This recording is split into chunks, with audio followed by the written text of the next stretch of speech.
बिस्मिल्लाहिर्रहमानिर्रहीम। अस्सलामु अलैकुम वरहमतुल्लाहि वबरकातुहू। रब्बि इश्रह ली सदरी वयस्सिर ली अमरी वहलुल उक़दतम मिन लिसानी यफ़क़हू क़ौली। क़ाल रसूलुल्लाह सल्लल्लाहु अलैहि वसल्लम कुल्लुकुम राइउन व कुल्लुकुम मसऊलुन अन रइयतिही। सदक़ल्लाहुल अज़ीम। नाज़रीन, अभी जो मैंने हदीस मुबारका पढ़ी है, इसका तर्जुमा कुछ यूँ है कि तुम में से हर एक निगहबान है, तुम में से हर एक निगहबान है और उससे उसकी रइयत के बारे में सवाल किया जाएगा। यहाँ पे लफ्ज़ रइयत ज़िम्मेदारी के मानों में इस्तेमाल हुआ है। ज़िम्मेदारी वो जो मेरी है, ज़िम्मेदारी वो जो आप सब की है, ज़िम्मेदारी वो जो इस माशरे के किसी भी इदारे की है। नाज़रीन, आज के दौर में मीडिया की अहमियत और ताकत से इनकार मुमकिन नहीं है, लेकिन बस बदकिस्मती से हमारा मीडिया सही हक़ाइक़ को दिखाने की बजाय एक मखसूस तबके के हाथों कठपुतली बना हुआ है। और ये तबका वो है जो सिर्फ अपने मफाद की खातिर, अपने ज़ाती बुग़्ज़ व अनाद की खातिर, दूसरों पे कीचड़ उछालने के लिए, दूसरों की तज़लील करने के लिए इस मीडिया को इस्तेमाल कर रहा है। और अगर मैं दौरे हाज़िर का मीडिया का रोल देखूं तो मुझे मीडिया गैर जानिबदाराना रोल में नज़र नहीं आता। हाँ, मुझे बदमाशी के किरदारों में मीडिया नज़र आता है, मुझे गुंडागर्दी के किरदारों में मीडिया नज़र आता है। हक़ाइक़ को जानते हुए भी मुझे लोगों की तज़लील करते हुए मीडिया नज़र आता है। और इस तजाली मीडिया की बदमाशी या खुली गुंडागर्दी को अगर देखना हो तो मंसूर अली का कुछ दिन पहले का किया गया प्रोग्राम देख लीजिए। इस प्रोग्राम का मौजू जो लिखा था वो ये था कि मेरा जिस्म मेरी मर्जी। लेकिन इस प्रोग्राम के सारे कंटेंट सुनने के बाद जो मौजू समझ में आया वो दरअसल ये मौजू था ही नहीं। ये मेरा जिस्म मेरी मर्जी मौजू था ही नहीं। उसका हकीकी मौजू बनता था कि मैं इंतकाम लूँगी, क्योंकि ये प्रोग्राम खालिस्तान एक इंतकामी कार्रवाई पर मबनी था, जिसको एक एंकर ने आमिर लियाकत और रेशम के साथ मिलकर खलीलुर रहमान कमर से सरजर्द होने वाले जुर्म का हिसाब सूद समेत बेबाक किया। अब इसमें तो कोई शक व शुबे वाली बात थी नहीं कि यह प्रोग्राम जो मंसूर अली, रेशम और आमिर लियाकत ने तरतीब दिया था, यह 100% प्लांटेड और स्क्रिप्टेड था। ठंडे दिमाग से प्लान करके ऐसे लोग इस प्रोग्राम में बुलवाए गए जिन्होंने न सिर्फ गालियों में PhD की हुई है, बल्कि उनकी गंदी गंदी गालियों की वीडियोस YouTube पर भी मौजूद हैं, जो हर खास आवाम के देखने के लिए दस्तयाब हैं। अगर कोई शख्स ये प्रोग्राम देखने के बाद अब भी समझता है कि इस प्रोग्राम का खलीलुर रहमान कमर को गालियां देने के सिवा कोई दूसरा मकसद भी था, तो मेरे नज़दीक वो शख्स इंतहाई मासूम है। सिर्फ वो जुर्म क्या था, खलीलुर रहमान कमर का वो जुर्म क्या था जिसकी पादाश में उनको इस प्रोग्राम में लाइव आकर इतनी जिल्लत सहना पड़ी। वो जुर्म था इस दज्जाली मीडिया और इस लिबरल तबके के फहाशी और गलीज तरीन अल्फाज पर मुश्तमिल कलमे की तौहीन। अपने कलमे मेरा जिस्म मेरी मर्जी को की तौहीन की सजा देने के लिए इन तीनों ने खलीलुर रहमान कमर को इबरत का निशान बनाने की कोशिश की। खलील साहब ने उस वक़्त खासे तहम्मुल का मुजाहरा किया और इन तीनों की गालियां सुनकर अपने घर चले गए, क्योंकि वो जानते थे कि अब गालियां सुनने की बारी इन तीनों की है। और नाज़रीन, जब मैं ये प्रोग्राम मंसूर अली के अपने फेसबुक पेज पर देख रहा था, अभी ये प्रोग्राम आधा भी नहीं हुआ था, तो अचानक मैंने कमेंट सेक्शन पर नज़र दौड़ाई तो मुझे अदराक हुआ कि कमो बेश 4000 से ज़्यादा गालियां इनको पड़ चुकी हैं। और कमेंट सेक्शन में कोई एक भी ऐसा कमेंट मुझे नहीं मिला जिसमें किसी ने खलीलुर रहमान को कसूरवार ठहराया हो। असल में ये बात वाज़े नज़र आ रही थी कि मंसूर अली खान एक गैर जानिबदार एंकर होते हुए तहफ़्फ़ुज़ मारवी सरमद का नहीं कर रहे, बल्कि एक गलीज और बेहयाई और मबनी नारे मेरा जिस्म मेरी मर्जी का दिफा कर रहे हैं। फिर उन्होंने इस गलाजत भरे नारे की खुद साख्ता तशरीह भी की कि इसका मतलब तो यह है कि खवातीन को उनकी मर्जी के मुताबिक शादी की इजाज़त दे दें। अगर उन्हीं की तशरीह के मुताबिक मैं ये कहूं कि मंसूर अली खान और आमिर लियाकत की बहन या बेटी मेरा जिस्म मेरी मर्जी का नारा लगाए तो शायद उनके नज़दीक ये गाली ना हो। गोया इस प्रोग्राम का बुनियादी मकसद जो मुझे नज़र आया वो महज ये था कि अपने कलमे मेरा जिस्म मेरी मर्जी की तौहीन पर मुखालिफ से ऐसा इंतकाम लें कि कोई भी शख्स दोबारा इसके खिलाफ बात करने से पहले 1000 बार सोचे।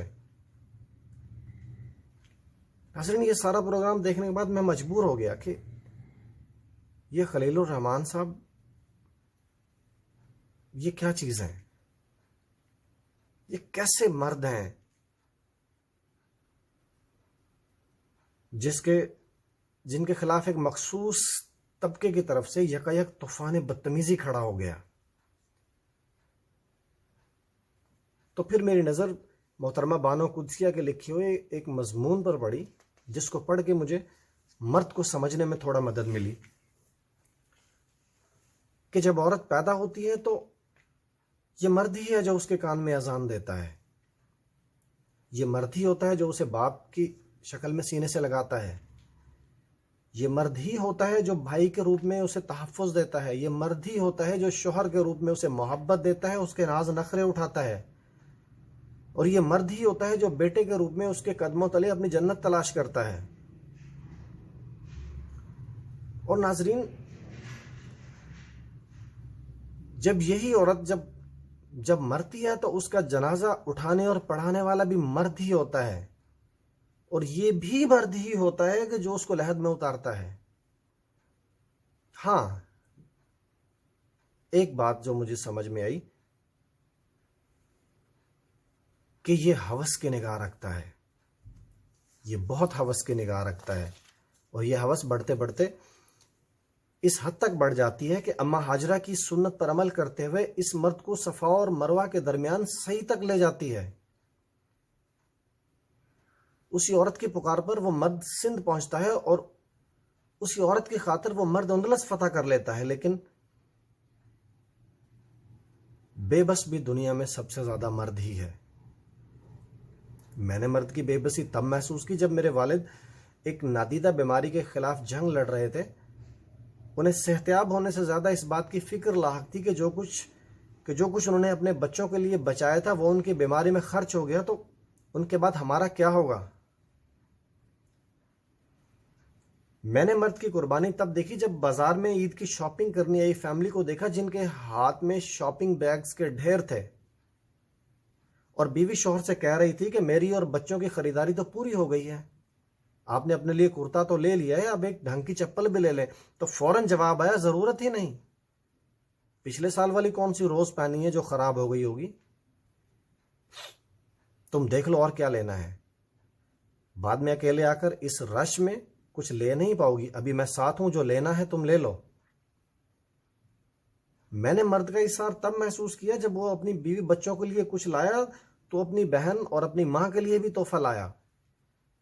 मैंने मर्द का तहफ्फुज तब देखा जब सड़क पर साथ चलने वाली अपनी फैमिली को पीछे करके खुद वो ट्रैफिक के सामने खड़ा हो गया। मैंने मर्द का जबत तब देखा जब उसकी जवान बेटी घर उजड़ने पर वापस लौटी तो उसने गम को छुपाते हुए बेटी को सीने से लगाया और कहा कि मैं अभी जिंदा हूं। लेकिन इसकी खिंचती हुई कनपटियां, इसकी सुरख होती हुई आंखें बता रही थी कि ढेर तो वो भी हो चुका। रोना तो वो भी चाहता है, लेकिन जानता है कि ये जो एक जुमला है कि मर्द रोता नहीं है, वो ये जुमला इसे रोने नहीं देगा। और हव्वा की बेटी, और हव्वा की ये बेटी जो शायद राह रात से भटक गई है, जब खुला बदन लिए चुस्त लिबास पहने बाहर निकलती है तो उस मर्द को अपने सहर में मुब्तला कर देती है। तो वाकई फिर ये मर्द हवस का पुजारी बन जाता है। और क्यों ना बने, और ये मर्द हर हवस का पुजारी क्यों ना बने। खुला गोश्त तो आखिर कुत्ते और बिल्लों के लिए ही होता है ना। और जब यही मर्द अपना ईमान खराब होने के डर से उसे रोकने की कोशिश करता है, तो रोकने पर यह आज़ाद ख्याल औरत मर्द को तंग नज़र और पत्थर के ज़माना का और इस जैसे कई अनगिनत अलकाबात से नवाज देती है कि खुले गोश्त की हिफाजत नहीं करनी, कुत्तों और बिल्लों के मुंह सी देने चाहिए। नाज़रीन, 70,000 का सेल फोन हाथ में लेकर, तंग सी शर्ट के साथ फटी हुई जीन्स पहनकर, 4,500 का मेकअप चेहरे पे लगाकर, खुले बालों को कंधों पे गिराकर, अंडे की शक्ल जैसा चश्मा लगाकर जब ये घरों से निकलकर मर्द की हवस भरी नज़रों की शिकायत करती हैं, तो इनको तोप के आगे बांध के उड़ा देना चाहिए, जो सीधा यूरोप और अमेरिका में जा गिरे और अपना जैसी औरतों की हालत जार देखें जिनकी इज्जत सिर्फ बिस्तर की हद तक महदूद है। मुझे अपनी कौम पर फख्र है, क्योंकि ताल्लुक मेरा उस कौम से है जिस कौम की बेटी खरीदे जब कोई गुड़िया दुपट्टा साथ लेती है। ये सोचकर ही कलेजा मुंह को आता है कि दुनिया में एक यूरोप है जहां हमारी हजारों नहीं लाखों बहनें और बेटियां हिजाब ओढ़ने और कायम रखने की जंग लड़ रही हैं, और इसी दुनिया में एक इस्लामी जमहूरिया पाकिस्तान है, एक ऐसी इस्लामी रियासत भी है जहां पे दुपट्टा और हिजाब उतार फेंकने की जंग लड़ी जा रही है, और कुछ कठपुतली सहाफी, कुछ लंडे के लिबरल्स और कुछ किराए के स्कॉलर्स इनका साथ देने में पेश पेश हैं। ये नाहंजार इस इस्लामी रियासत को एक लिबरल रियासत बनाकर इसके वजूद को पारा पारा कर देना चाहते हैं।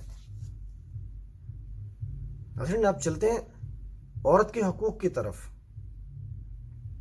कि औरत को ये नाम नेहाद आजादी मार्च की जरूरत क्यों आई, क्या चाहिए इनको।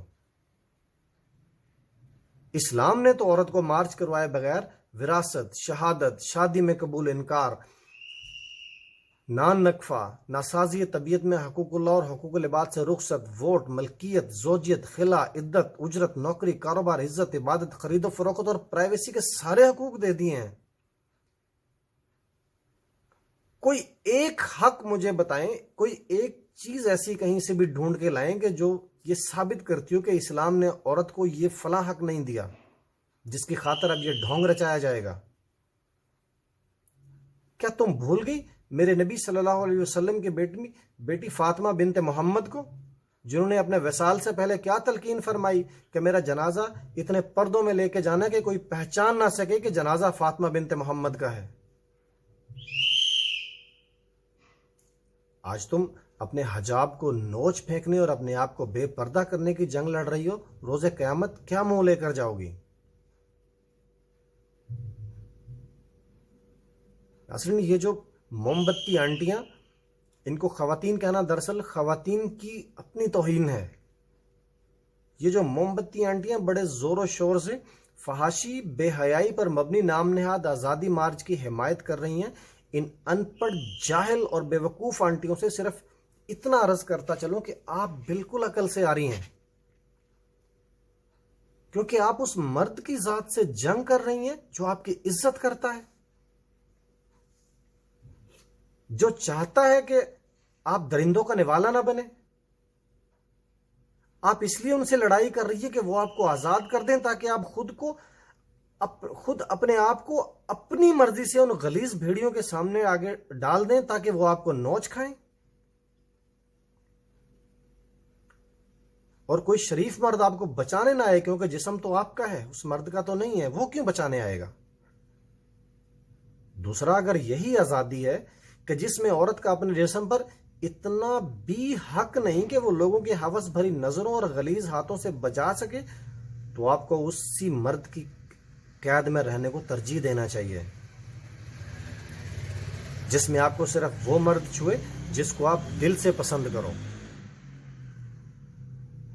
और वो आपको बाकी तमाम नजरों से छुपा कर, बचा कर, आपकी इज्जत करते हुए, आपका असल मुकाम समझते हुए, वो मुकाम जो मेरे इस्लाम ने आपको दिया है, वो मुकाम समझते हुए आपको संभाल कर रखे, ना कि सबके आगे पेश कर दे आजादी देने के नाम पर। क्योंकि कीमती चीज को तो छुपा कर रखा जाता है और बेमोल शय को खुला छोड़ दिया जाता है। अब फैसला आपका है